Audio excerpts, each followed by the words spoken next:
ಉಡುಪಿಗೆ ನೀರು ಪೂರೈಸುವ ಬಜೆ ಹಾಗೂ ಶಿರೂರು ಅಣೆಕಟ್ಟಿನಲ್ಲಿ ಮಳೆ ಬಂದು ನೀರು ಸಂಗ್ರಹವಾದ ಹಿನ್ನೆಲೆಯಲ್ಲಿ ಪ್ರತಿದಿನ ನೀರು ಪೂರೈಕೆಗೆ ನಗರಸಭೆ ನಿರ್ಧರಿಸಿದೆ. ಈ ಹಿಂದೆ ನೀರಿನ ಪ್ರಮಾಣ ಕುಸಿತದ ಸಂದರ್ಭದಲ್ಲಿ 2 ದಿನಕ್ಕೊಮ್ಮೆ ನೀರು ಪೂರೈಕೆ ಮಾಡಲಾಗುತ್ತಿತ್ತು. ಬಜೆ ಅಣೆಕಟ್ಟಿನಲ್ಲಿ ನೀರಿನ ಪ್ರಮಾಣ ಕಡಿಮೆ ಇದ್ದ ಹಿನ್ನೆಲೆಯಲ್ಲಿ ಉಡುಪಿ ನಗರಸಭೆ ಹಾಗೂ ಗ್ರಾಮಾಂತರ ಪ್ರದೇಶಗಳಿಗೆ 2 ದಿನಕ್ಕೊಮ್ಮೆ ನೀರು ನೀಡಲಾಗುತ್ತಿತ್ತು. ಮಳೆ ಬಂದ ಕಾರಣ ಅಣೆಕಟ್ಟಿನಲ್ಲಿ ನೀರಿನ ಪ್ರಮಾಣ ಹೆಚ್ಚಾಗಿರುವ ಹಿನ್ನೆಲೆಯಲ್ಲಿ ಪ್ರತಿನಿತ್ಯ ನೀರು ಒದಗಿಸಲು ತೀರ್ಮಾನಿಸಲಾಗಿದೆ. ಈ ಹಿಂದೆ 2 ದಿನಕ್ಕೊಮ್ಮೆ ನೀರು ಬಿಡಲಾಗುತ್ತಿದ್ದು, ಇನ್ನು ಮುಂದೆ ಪ್ರತಿದಿನ ನೀರು ಪೂರೈಕೆಯಾಗಲಿದೆ.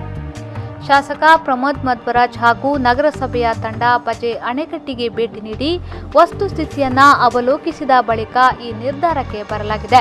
ಸ್ವರ್ಣ 2ನೇ ಹಂತದ ಯೋಜನೆಯಲ್ಲಿ ನೀರಿನ ಸಂಗ್ರಹದ ಪ್ರಮಾಣ ಸಾಕಾಗದ ಹಿನ್ನೆಲೆಯಲ್ಲಿ ಅಣೆಕಟ್ಟು ಇಂಜಿನಿಯರ್ ರಾಮ ಅಯ್ಯಂಗರ್ ನೇತೃತ್ವದಲ್ಲಿ 365 ದಿನ ಹರಿಯುವ ವಾರಾಹಿ ನೀರನ್ನ ಉಡುಪಿಗೆ ತರಲು ಯೋಜನೆ ರೂಪಿಸಲಾಗಿದ್ದು, ವಾರಾಹಿ ನೀರು ಉಡುಪಿಗೆ ಬಂದರೆ ಉಡುಪಿ ನಗರಸಭಾ ವ್ಯಾಪ್ತಿಯ ನೀರಿನ ಸಮಸ್ಯೆ ಕೊನೆಗೊಳ್ಳಲಿದೆ. ಸ್ವರ್ಣ 3ನೇ ಹಂತದ ಯೋಜನೆಯಲ್ಲಿ ಇನ್ನೊಂದು ಅಣೆಕಟ್ಟು ನಿರ್ಮಿಸುವ ರೂಪರೇಷೆ ತಯಾರಾಗಲಿದೆ ಎಂದು ಶಾಸಕ ಪ್ರಮೋದ್ ಮಧ್ವರಾಜ್ ತಿಳಿಸಿದರು. ನಗರಸಭೆ ಮತ್ತು ಗ್ರಾಮಾಂತರ ಪ್ರದೇಶಕ್ಕೆ 2 ದಿವಸಕ್ಕೆ ಒಮ್ಮೆ ನೀರು ಬಿಡುವಂಥ ಒಂದು ನಿರ್ಧಾರ ಉಡುಪಿ ನಗರಸಭೆ ಕೈಗೊಂಡದ್ರಿಂದ ಇವತ್ತಿನವರೆಗೆ ಯಾವುದೇ ಸಮಸ್ಯೆ ಇಲ್ಲದೆ ಜನರಿಗೆ ಟ್ಯಾಂಕರ್ನ ಅಗತ್ಯವೂ ಇಲ್ಲದೆ ನೀರು ಕೊಡುವಂಥ ವ್ಯವಸ್ಥೆ ಆಗಿತ್ತು.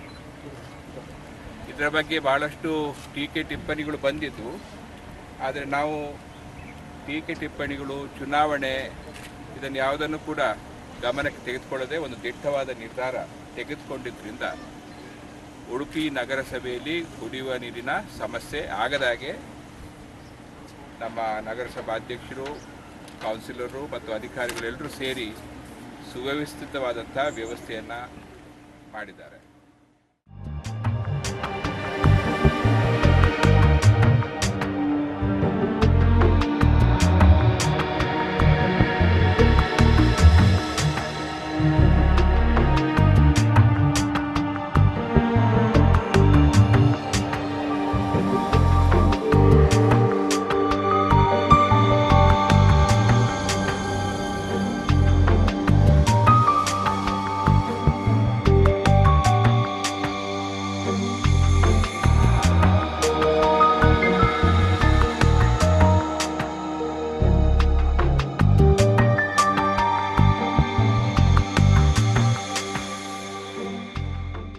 ನಗರಸಭಾ ಅಧ್ಯಕ್ಷ ಯುವರಾಜ್, ಉಪಾಧ್ಯಕ್ಷೆ ಅಮೃತ ಕೃಷ್ಣಮೂರ್ತಿ, ಪೌರಾಯುಕ್ತ ಶ್ರೀಕಾಂತ್ ರಾವ್ ಮತ್ತಿತರರು ಉಪಸ್ಥಿತರಿದ್ದರು.